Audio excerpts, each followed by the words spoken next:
Hi, my name is Shanshan Xu. I'm the upper school Chinese teacher at Beaver. 大家好，我叫徐珊珊，我是 Beaver 的高中中文老师。Xu Shanshan is my name. Following the Chinese naming convention, my name starts with my family name Xu, followed by my given name Shanshan. I had always been Xu Shanshan until I was 17, until I moved away from China to study A-levels in England. That was a 2-year post-secondary qualification, basically part of high school before university. For those 2 years, I stayed with an English host family, hoping to adapt and integrate. I introduced myself as Susan, an English name my English teacher gave me when I was in elementary school. It never felt entirely like me, but I still kept it because that's what all my peers did. Until Louise, my host mother, who kept calling me Sarah, sometimes Sally, and really Susan, finally asked, why don't you just go with Shanshan?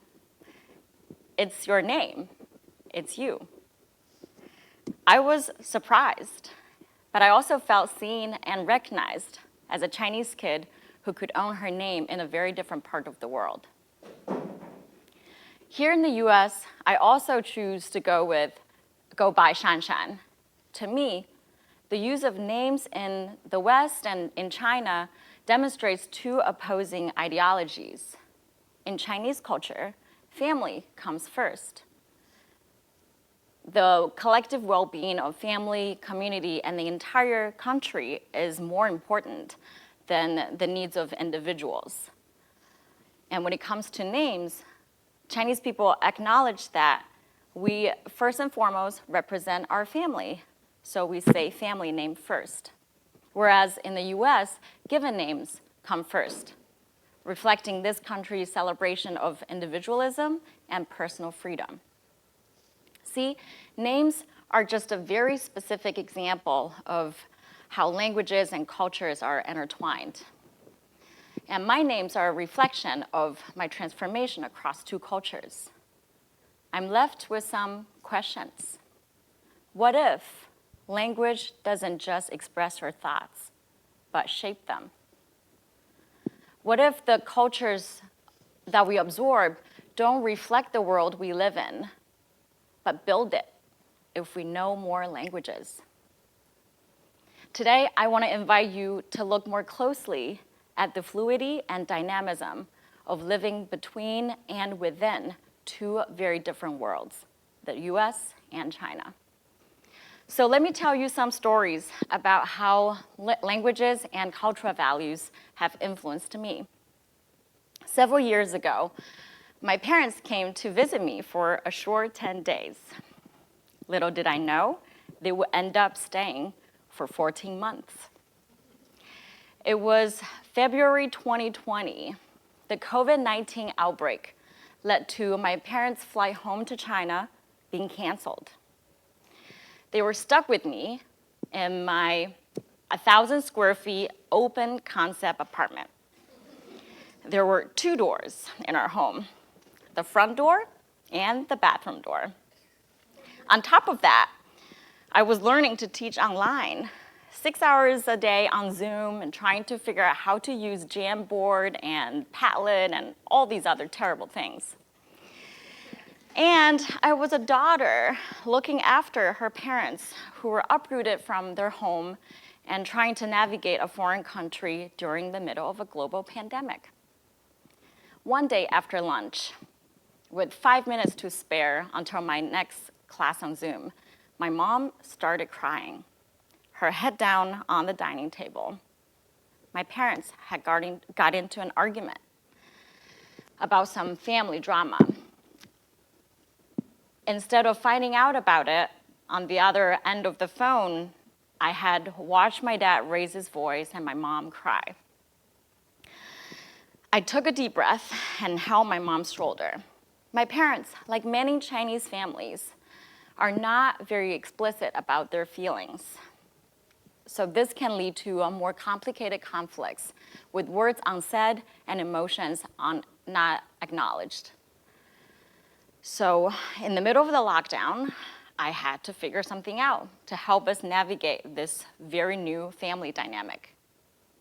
Who's heard of 5 love languages? Great. And for those who are unfamiliar, it's a concept to help people address the root of conflicts and identify the conflicts so that they can connect more profoundly, and in those major 5 ways. Number 1, acts of service. Number 2, quality time. Number 3, giving and receiving gifts. Number 4, physical touch. And number 5, words of affirmation. My parents had not heard of them, nor did they actually talk about love. In fact, unlike my students who are never shy about their feelings, I love Chipotle. I hate Kansas City Chiefs. My family are much more subtle with our feelings and opinions. And they didn't even say, "我爱你," which means I love you to me, until recently. So I figured that they may find it useful to learn about this concept.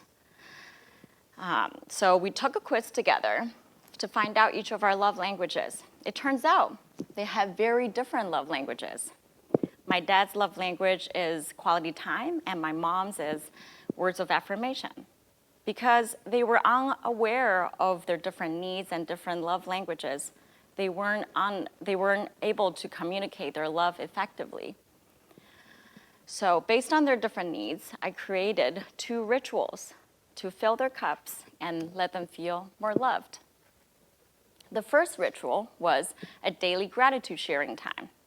Initially, they were uncomfortable trying something new, and with me telling them they had to do so. Are you giving us homework too, 徐老师? 5 daily gratitudes? That's a lot. Not long after we started sharing our daily gratitudes, it became easier and easier for us to notice things that we were grateful for. For instance, my dad was often grateful for my mom cutting his hair and cooking meals that reminded him of home. My mom was grateful for my dad vacuuming and taking out the trash. Turns out that's one of my top love languages too, so I also feel loved and appreciated. So saying our words of affirmation out loud was the exact love language my mom needed. So that was our first ritual. The second ritual was TikTok. How many of you had done TikTok during pandemic? It's fun. My mom and I would learn the dance moves together and teach my dad. My dad looked forward to filming new TikTok video every week.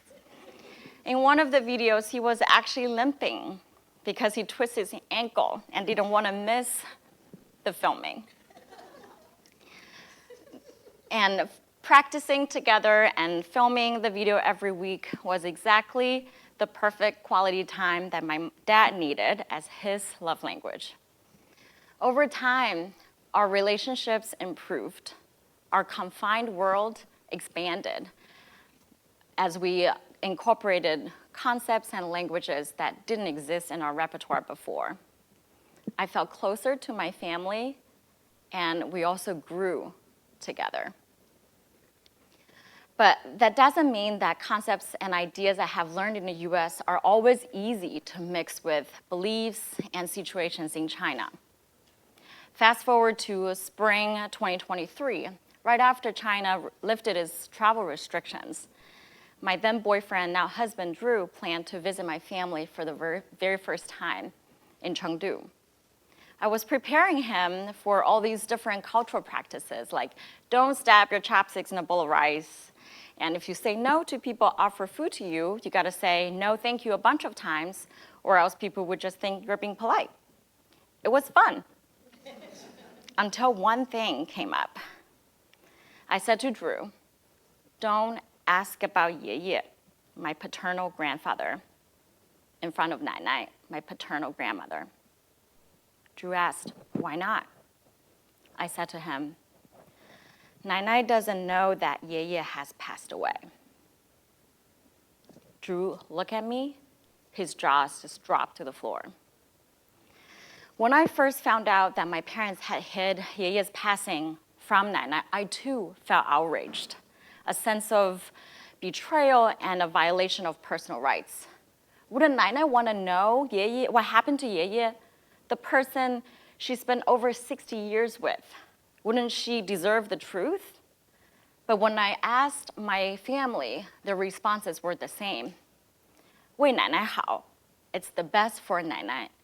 She's in her 90s. She's very frail. Why put her in a situation of grief and let her suffer from the sadness? I love my Nai. Of course, I don't want her to suffer. And because 孝顺, being filial obedient, is one of the most important values in Chinese culture, I had to follow my 长辈, my elders, and their decision made for our family. It's my family's decision to lie to my Nai. It's also because it's their responsibility to take care of her. So I held Drew's hands and said to him, I know, and it's okay. 2 years after that trip, I'm standing here sharing with you all one of my family secrets.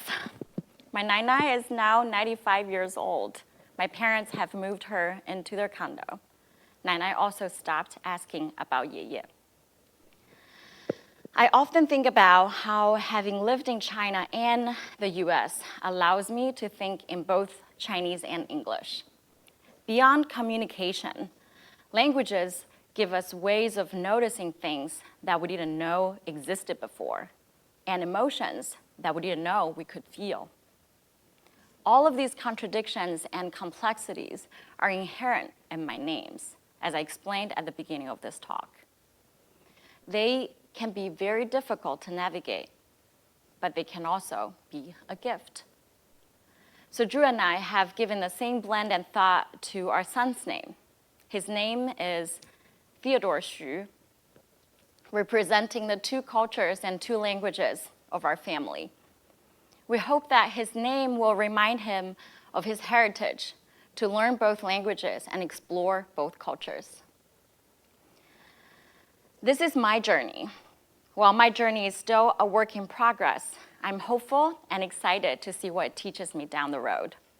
I want to invite you all to join me on the parallel journey.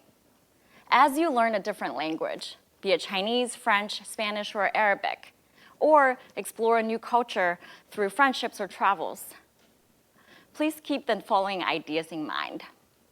Number 1, develop language proficiency as an entry point to culture. Don't just learn a language with an end goal to be fluent. When you explore different cultures, be curious and don't be judgmental. Be willing to learn about yourself from a different perspective. Learn different ways of thinking and different ways of expression. Number 2, lean into the complexity and contradictions when you learn about others. As you navigate different cultures, it's challenging to balance different versions of yourself. My stories of nuanced cultural understanding took place after being immersed in two cultures. It's a dance I only began to learn once I know enough English outside of classroom. For me, living between Chinese and American cultures is what makes me committed to the work I do every day. Believe it or not, you might be surprised by who you become and the world you build. You can be both and. You can contain multitudes. Thank you.